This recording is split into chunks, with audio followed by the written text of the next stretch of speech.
be back. Hello everyone and welcome back to another episode of the Diamond Society. Another quality build coming from BC. And yeah guys, it's good to be back on the Diamond Society, I must say. Nice to be back here on the server and being a part of everything and everyone again. Of course, unfortunately, not everyone from the older seasons is back, but we do have some old friends joining us, as you saw. And kindly, BC has granted us this diamond pickaxe, which is really awesome. It will really help us get going, especially considering the enchants on it at the moment. And this is our little starter area right at the beginning. You can see people on the server have been grinding hard. The server's only been open for a day at this point, and already there's all of this around here. We got the new Spore Blossom. Somebody's already found one of those and plonked it up there. They've already gone ahead and defeated the dragon and all of that. I couldn't be part of that, unfortunately, as my laptop had a bit of a mishap and the hard drive corrupted and I had to get a new one. But I'm here now. And yeah, it's really awesome. They got what on earth is this? They got like a wandering trader and a llama head, and I don't know if I'm allowed to go down there. Okay, so apparently there's a geode down there, so that's pretty cool. Yeah, but I've already been on here for a little bit, guys, as you can see. My inventory already has things, and I've even got a path leading away from the main area down that way. Now, as you saw from the little intro there, this series of the Diamond Society is going to be all about kingdoms. So each individual player is going to be able to build their own kingdom and manage it. And in the center here, this is going to be the trading hub. So we need to start thinking, what are we going to sell? What is going to be our thing that we're going to make bank off this season? So let us head on down here and follow the little path I made to my base. Now, my base is a little bit far from spawn, but not too far away. It's in walking distance, certainly. But as we can walk, we can talk about the marvelous, the amazing, the stunning new terrain generation that has been brought out in this particular version of the game, guys. Ah, is it ever so good? Be it ever so humble, there is no place like home. And the reason why I use that quote is because really, this terrain generation feels a lot more like the terrain generation that was around when I started the game. Around every corner there's something cool to see like this. And, you know, that's how it used to feel to explore in the game. For a while now, sorry, it's early game, so food is paramount. But for a while now, Minecraft's terrain generation has been lacking that sense of wonder. There's been no cool places to explore and go out and just have fun with. But, ooh, talking about that, look at this. This is so... I'm sorry, I have to do it. I just love falling blocks. They're so awesome. Get some of these flowers, can bring them back with me. But yeah, let's carry on heading down this way. Like I was saying, the terrain generation is so cool now. You got anything from mountains to huge caverns and caves down below. And when we get to our new base area, I'll show you guys what awesome caves we've got below our base. But yeah, just like little nooks and crannies and places to explore everywhere. Ah, it's such an exciting time to be a Minecraft player currently. And this, powdered snow. So this is normal snow, but if we were to walk around enough, we would find ourselves in some dire straits and some powdered snow. Earlier, I had a bit of a sticky situation.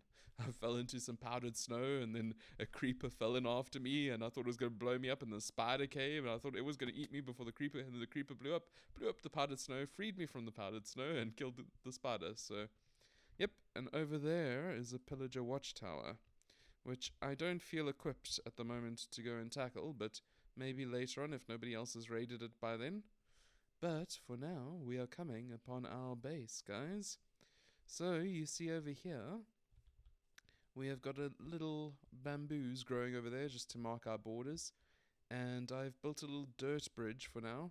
across the way of this amazing, amazing canyon. Look at this thing, guys. Isn't it just breathtakingly stunning? It's so cool. But on this side, we're going to build our kingdom, and it's going to be occupying the entirety of the top of this cliff area over here. I think it's going to look so awesome. It is turning night though now, so let's quickly just do this so that we can get some sleep. I will see you in the morning.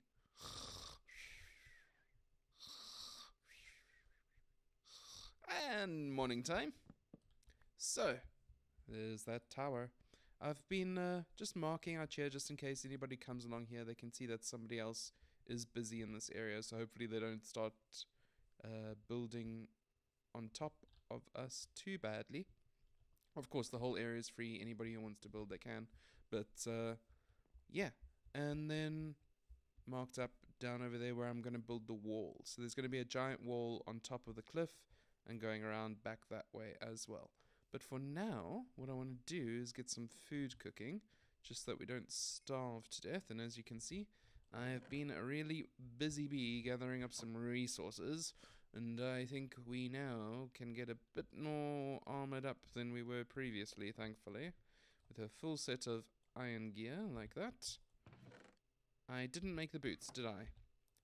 Gosh dang it. Okay, there we go. That is a helmet. Those are boots. Alright, and I think I struck one of the new copper veins, because copper, as you can see, I've been getting a lot of copper, which is really cool. Really helps to get everything going and in the right place, and it's a pretty awesome block to build with as well. So let's head on down here. I've started digging a tunnel downwards, but unfortunately it is a bumpy head tunnel, so I'm going to need to clear out some headroom as we go. And this is one of the first glimpses you can get into the new caves. And over there is some glow lichen, which you guys should be familiar with. We also have the dripstone now generating naturally in the world, which is really, really cool. But below, as I was digging down, trying to get to the new deep slate, I happened upon a giant ocean, almost, below my mountain. So, if we look in here, yeah, it's just dark, dark, dingy ocean. So, not all that grand. But I was like, oh my gosh, what do I do now? How do I get through this? I was very flabbergasted, not knowing what to do. Then I carried on, decided I'd just dig down a little, and we got into another cave, which was pretty cool. And if we head on down, follow the water down this way, you'll see that soon enough, we land up down to the deep slate level. And if we keep going down, keep following this water, we land up in the tunnel down here. And if we keep going down even further, we have got a giant cave, absolutely chock-a-block, full of mobs. Very, very scary stuff. Okay, but there's a ton of creepers down there, so we're going to need to be careful. But also a beautifully huge cave over here. Hey, Mr. Creeper. Blowing up my lights, are ya? Alright, there's another creeper. Just keep kiting them into the water. Alright. I think that should have dealt with most of them. Yeah, guys, so let's carry on up this way, because I want to show you... There's another creeper. This is just creeper central over here, I must say. And we've also got a skeleton shooting at us. I wonder if we could get a record. Nah, I'm not skilled enough to do that. But I could try and get rid of this guy. There we go. And hopefully this guy as well before I die. Very nice. And another creeper for good measure. And that's all my food gone. Wow, I've got a raw chicken. But I want to show you just before we go back up because I'm out of food. We've got a ton of clay over here because we are now... Look at this, guys. Look how beautiful this is. We've got an azalea bush. Ah, it's so lovely down here. We've got a ton of clay to work with. We've got drip leaves. We've got glow berries. And a glow ink sac over there. I might be pushing my luck trying to get this. There we go. Yeah, guys, there's just so much to explore. So many wonders to behold. Our very own spore blossom up there, which I'm not going to try and get now because already I'm being shot at by another skeleton and I don't have any way to regen health and I need to get back to the surface before I die. So let us do that. But yeah, this is just absolutely stunning terrain now that we've got to explore. But as you can see, incredibly dangerous terrain. So we want to make sure that we get ourselves well geared up and ready for all of this before we try and tackle any of it. So I think we must not explore the caves so much right now. I'll do that with you guys later on, but rather start planning out the rest of the video. For those of you guys that want to know, we'll be involved in us trying to plan out what we are going to do, how we're going to structure our kingdom, what's the kingdom going to be about, all that sort of jolly good stuff. So let's head on up this way through the water.